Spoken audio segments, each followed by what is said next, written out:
This is a very pleasant Wellow Park.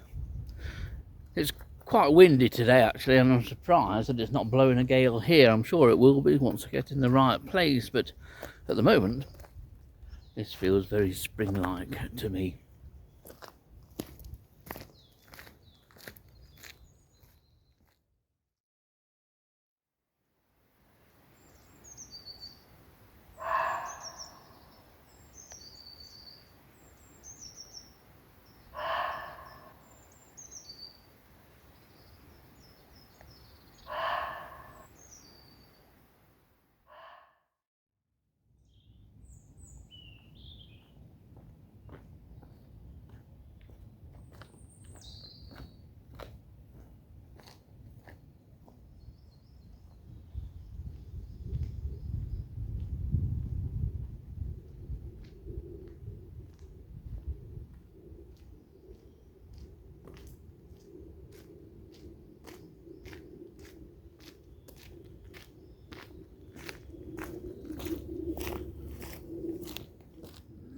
Well, tucked away in the shady part just underneath this branch here is the species that I was after, and I just happened to notice 8 legs just scuttling down the sunlit part of this branch, and then it ran underneath and settled down.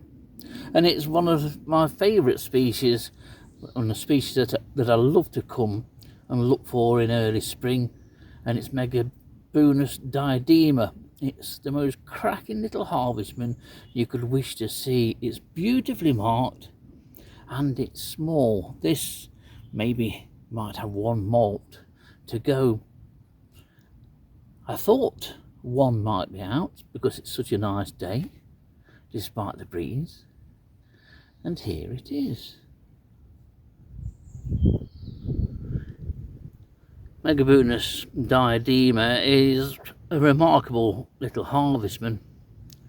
It was one of those species that, once I took an interest in harvestmen, it was one that I always wanted to see, and Dillis and I set about looking for it. And after a couple of years, lots of walking and looking in different places, we found it here at Wellow Park, and ever since then, most years I've come to look for it in early spring. This might be the earliest that I've had this delightful little harvestman. It really is a beauty of a thing. If you have a fear of 8 legs, just ignore the 8 legs and just look at the markings. What a little cracker. Well, while it's moved and while it's positioned there, you can see the most remarkable of eyelashes on the ocularum. That's the projection that houses the eyes, and these have eyes to die for. They're absolutely beautiful, and they have what's pretty much almost spiky eyelashes. It's an incredible looking thing. And there you've almost got a sideways view. We'll see if we can get a little bit closer as it's settled down. I'm delighted to have found one of these. I really am. I love looking for these. It's one of those species that sort of gets the invertebrate year going, I always think. But you need a nice day for it early in the year, and fortunately today is one of those days. Well, he's been on the move, this particular individual, round and round this small section of elm, and now you can just see how well marked this one is. The ocularum really stands out.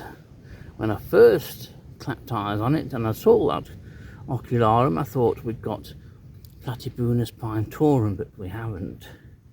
Pinetorum will be out now, just like this one is, but larger, even though nowhere near full grown yet. But this is it's a very small diminutive species.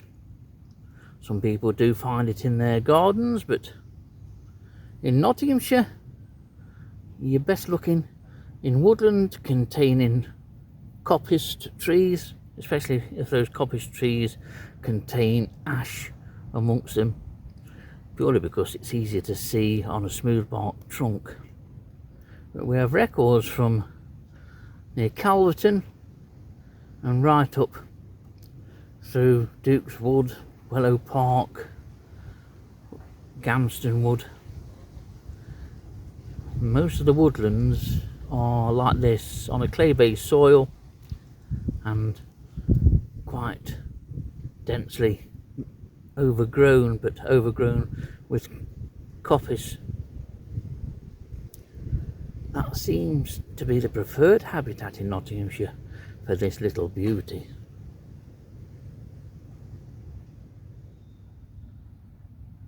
I do love Wellow Park this time of year. I think it has a thing about it.